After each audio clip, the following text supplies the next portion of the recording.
श्रीगोपालसहस्रनामस्तोत्रम् ध्यानम्। कस्तूरीतिलकम् ललाटपटले वक्षस्थले कौस्तुभम्, नासाग्रे वरमौक्तिकम् करतले वेणुः करे कङ्कणम्, सर्वाङ्गे हरिचन्दनम् सुललितम् कण्ठे च मुक्तावली, गोपस्त्री परिवेष्टितो विजयते गोपालचूडामणिः। स्तोत्रम्। ॐ क्लीं देवः कामदेवः कामबीजशिरोमणिः, श्रीगोपालो महीपालः सर्ववेदाङ्गपारगः, धरणीपालको धन्यः पुण्डरीकः सनातनः, गोपतिर्भूपतिः शास्ता प्रहर्ता विश्वतोमुखः, आदिकर्ता महाकर्ता महाकालः प्रतापवान्, जगज्जीवो जगद्धाता जगद्भर्ता जगद्वसुः,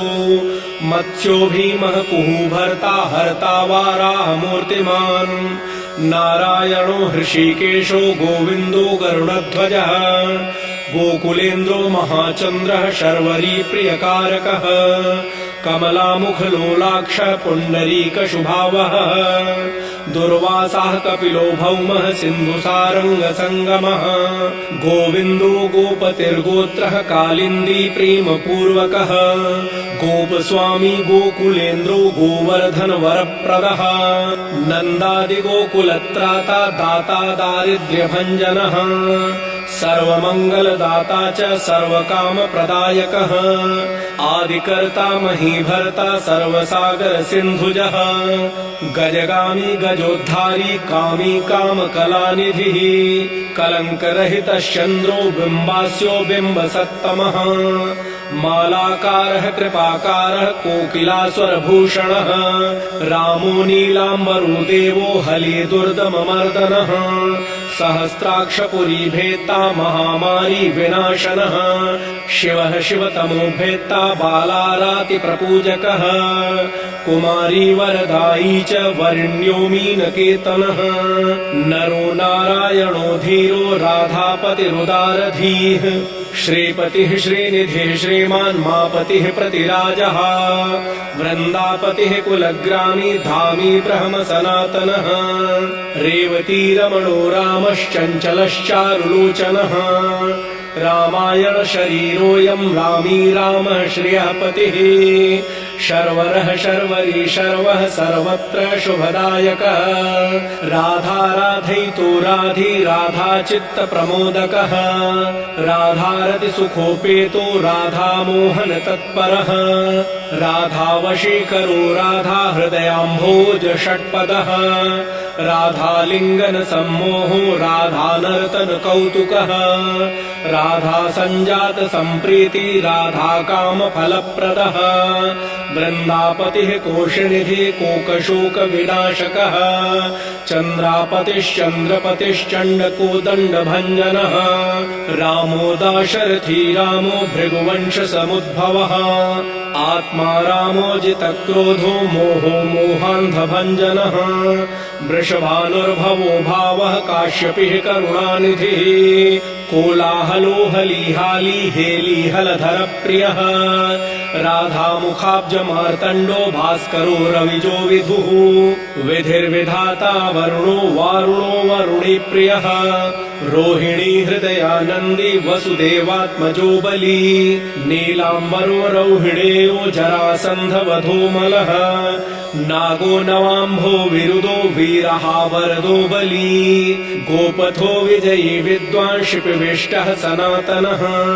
परशुराम वचोग्राही वरग्राही श्रृगालः, दमघोषोपदेष्टा च रथग्राही सुदर्शनः, वीरपत्नीय शस्त्राता जराव्याधिविघातकः, द्वारकावास तत्त्वज्ञो हुताशन वरप्रदः, यमुना वेग संहारी नीलाम्बरधरः प्रभुः, विभो शरासनो धन्वी गणेशो गणनायकः, लक्ष्मणो लक्ष्मणो लक्ष्यो रक्षो वंश विनाशनः, वामनो वामनीभूतो वमनो वमनारुहः, यशोदानन्दनः कर्ता यमलार्जुन मुक्तिदः, उलूखली महामानी दामबद्धा वैषमी, भक्तानुकारी भगवान् केशवोचलधारकः केशिहा मधुहा मोहि वृषासुरविघातकः अघासुरविनाशी च पूतना मोक्षदायकः कुब्जा विनोदी भगवान् कंसमृत्युर्महामखी अश्वमेधो वाजपेयो गोमेधो नरमेधवान् कन्दर्पकोटिलावण्यश्चन्द्रकोटिसुशीतलः रविकोटिप्रतीकाशो वायुकोटिमहाबलः ब्रह्मा ब्रह्माण्डकर्ता च कमलावाञ्छितप्रदः कमलाक्षश्च कमलामुखलोलुपः कमलाव्रतधारी च कमलाभः पुरन्दरः सौभाग्याधिकचित्तोऽयं महामायी महोत्कटः तारकारिः सुरत्राता मारीच क्षोभकारकः विश्वामित्रप्रियोतान्तो रामो राजीवलोचनः लङ्काधिपकुलध्वंसी विभीषणवरप्रदः सीतानन्दकरो रामो वीरो वारिधिबन्धनः खरदूषणसंहारी साकेतपुरवासनः चन्द्रावलीपतिः कूलः केशी कंसवधोमरः माधवो मधुहा माध्वी माध्वीको माधवो मधुः मुञ्जाटवी गाहमानो धेनुकारिर्धरात्मजः वंशीवटविहारी च गोवर्धनवनाश्रयः तथा तालवनोद्देशी भण्डारी वनशङ्खः तृणावर्तकथाकारी वृषभानुसुतापतिः राधाप्राणसमो राधा वदनाब्ज मधुव्रतः गोपरञ्जनदैवज्ञो लीलाकमलपूजितः क्रीडाकमलसन्दोहो गोपिकाप्रीतिरञ्जनः रञ्जको रञ्जनो रङ्गो रङ्गीरङ्गमहीरुहः कामः कामारिभक्तोऽयं पुराणपुरुषः कविः नारदो देवलो भीमो बालो बालमुखाम्बुजः अम्बुजो ब्रह्मसाक्षी च योगी दत्तवरो मुनिः ऋषभः पर्वतो ग्रामो नन्दी पवनवल्लभः पद्मनाभः सुरज्येष्ठो ब्रह्मा रुद्रो हि भूषितः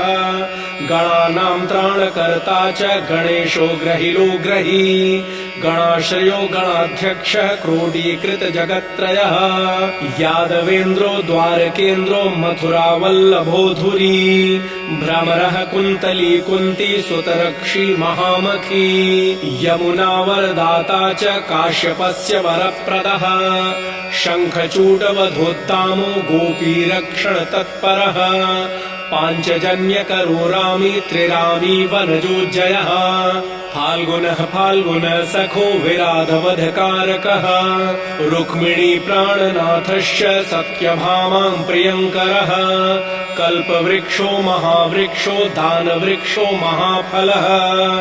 अंकुशो भूसुरो भामो भामको भ्रामको हरिः सरलः शाश्वतो वीरो यदुवंशी शिवात्मकः प्रद्युम्नो बलकर्ता च प्रहर्ता दैत्यः प्रभुः महाधनो महावीरो वनमाला विभूषणः तुलसीदाम शोभाढ्यो जालसन्धर विनाशनः शूरः सूर्यो मृकण्डश्च भास्करो विश्वपूजितः रविस्तमोहावहनिश्च वाडवो वडवानलः दैत्यदर्प विनाशी च गरुडो गरुडाग्रजः गोपीनाथो महीनाथो वृन्दानाथो वरूधकः प्रपञ्ची पञ्चरूपश्च लतागुल्मश्च गोपतिः गङ्गा च यमुना रूपो गोदावेत्रवती तथा कावेरी नर्मदा तापी गण्डकी सरयूस्तथा राजसस्तामसः सत्त्वी सर्वाङ्गी सर्वलोचनः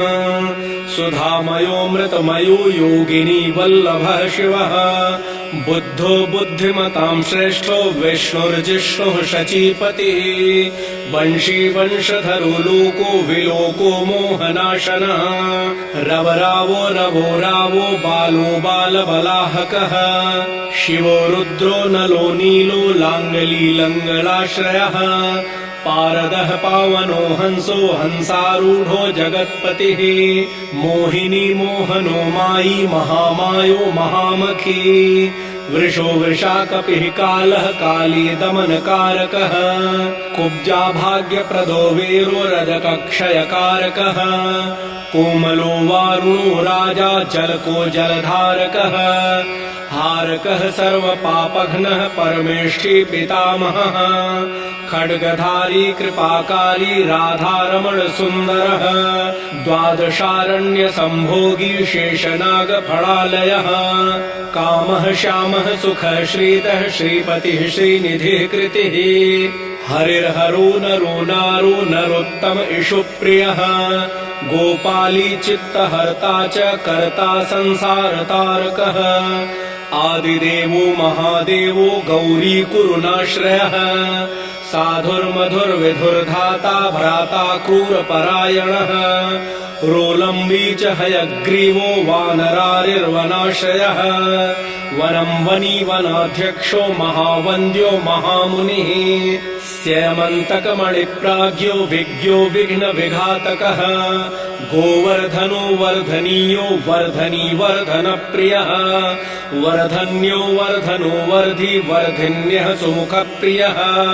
वर्धितो वृद्धको वृद्धो वृन्दारक जनप्रियः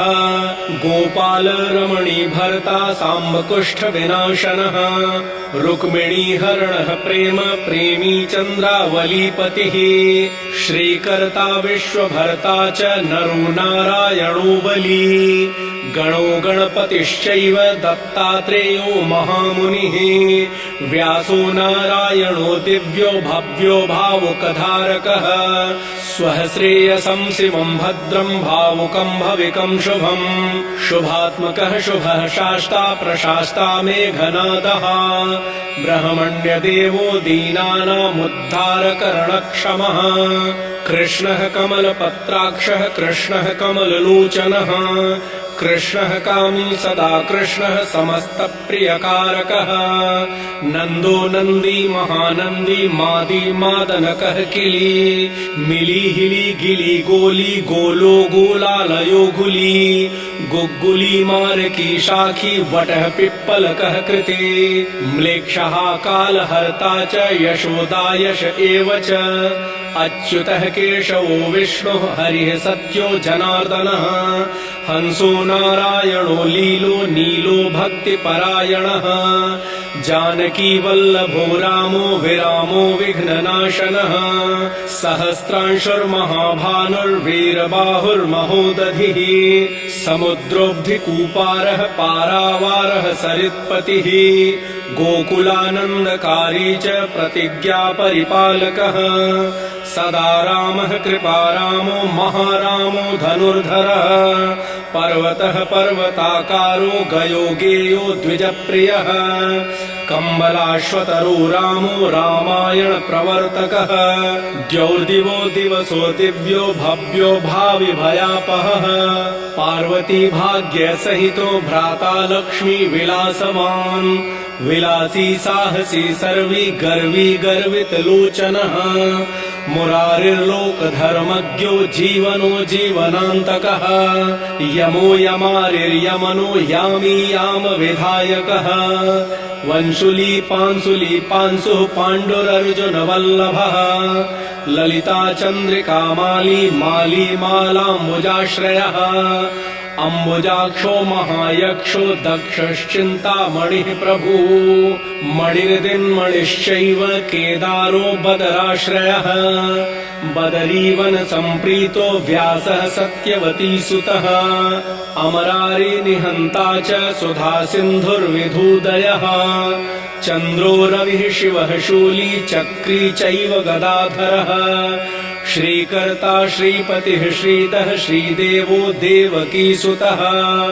श्रीपतिः पुण्डरीकाक्षः पद्मनाभो जगत्पतिः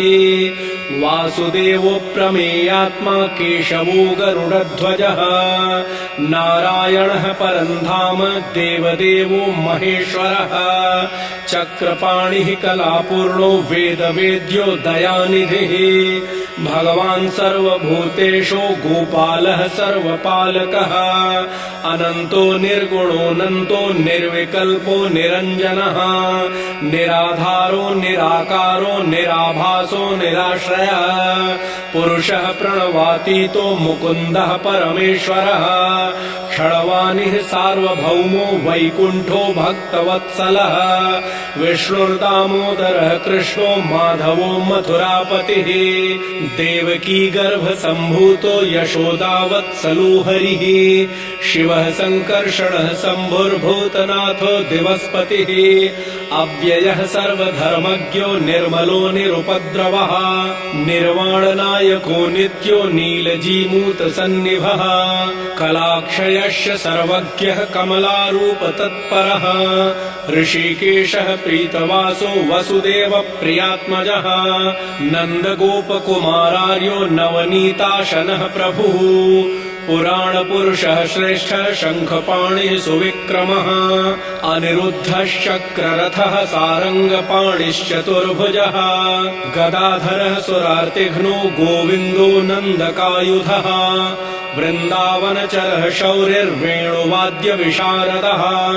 तृणावर्तान्तको भीमो साहसो बहुविक्रमः शकटासुरसंहारी बकासुरविनाशनः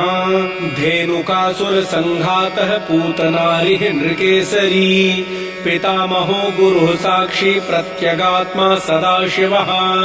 अप्रमेयः प्रभुः प्राज्ञो प्रत्यर्कः स्वप्नवर्धनः धन्यो मान्यो भवो भावो धीरः शान्तो जगद्गुरुः अन्तर्यामीश्वरो दिव्यो दैवज्ञो देवता गुरुः क्षीराब्धिशयनो धाता लक्ष्मीवाल्लक्ष्मणाग्रजः धात्रीपतिर्मेयात्मा चन्द्रशेखर पूजितः लोकसाक्षी जगच्चक्षुः पुण्यचारित्रकीर्तनः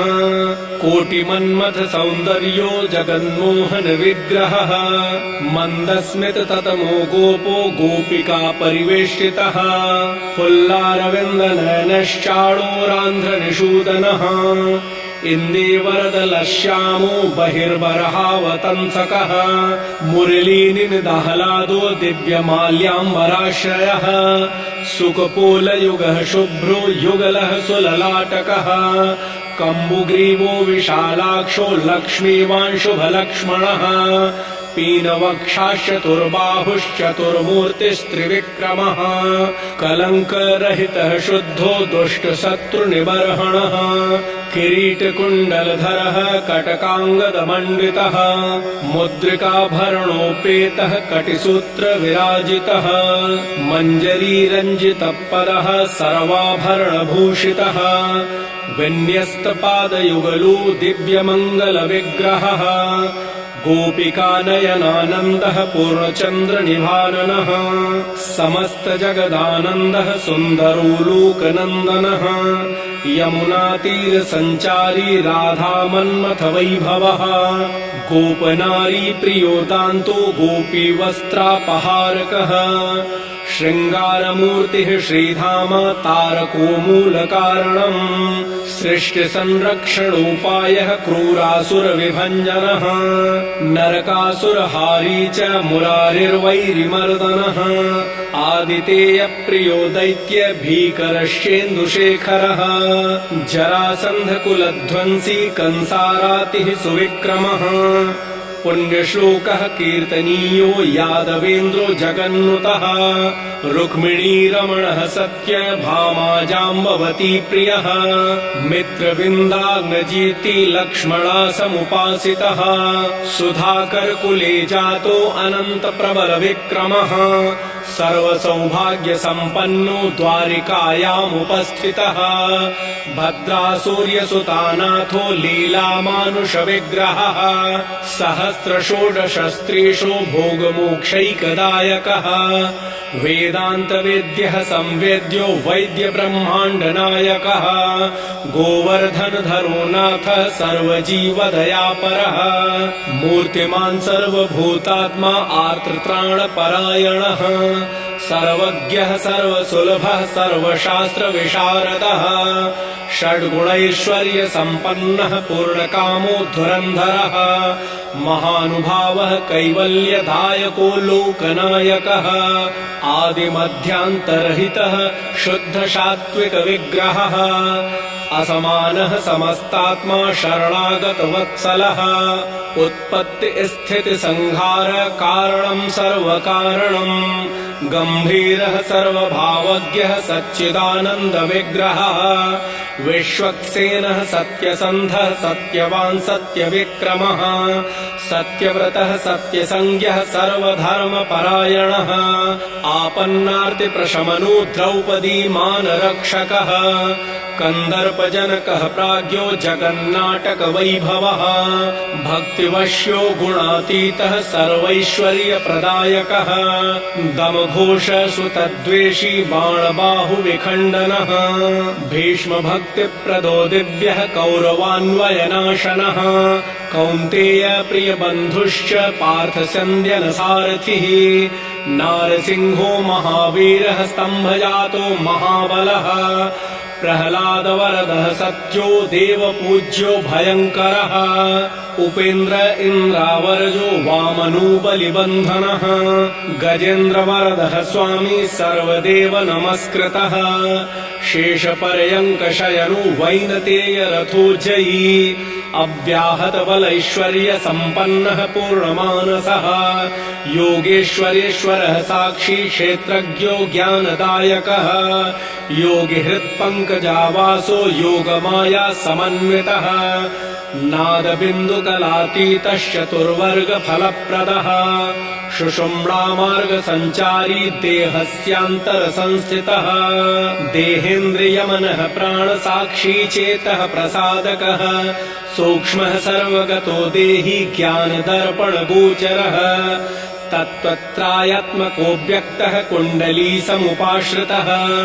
ब्रह्मण्यः सर्वधर्मज्ञः शान्तो दान्तो गतक्लमः श्रीनिवासः सदानन्दो विश्वमूर्तिर्महाप्रभुः सहस्रशीर्षा पुरुषः सहस्राक्षः सहस्रपात् समस्तभुवनाधारः समस्तप्राणरक्षकः समस्तसर्वभावज्ञो गोपिका प्राणवल्लभः नित्योत्सवो नित्यसौख्यो नित्यश्रीनित्यमङ्गलः व्यूहार्चितो जगन्नाथः श्रीवैकुण्ठपुराधिपः पूर्णानन्दघनीभूतो गोपवेशधरो हरिः कलापकुसुमश्यामः कोमलः शान्तिविग्रहः गोपाङ्गनावृतोऽनन्तो वृन्दावनसमाश्रयः वेणुवादरतः श्रेष्ठो देवानां हितकारकः बालक्रीडासमासक्तो नवनीतस्य तस्करः गोपालकामिनीजारश्चोरजारशिखामणिः परञ्ज्योतिः पराकाशः परावासः परिस्फुटः अष्टादशाक्षरो मन्त्रो व्यापको लोकपावनः सप्तकोटिमहामन्त्र शेखरो देवशेखरः विज्ञानज्ञानसन्धानस्तेजो राशिर्जगत्पतिः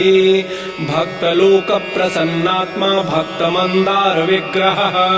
भक्तदारिद्र्यदमनो भक्तानां प्रीतिदायकः भक्ताधीनमनः पूज्यो भक्तलोकशिवङ्करः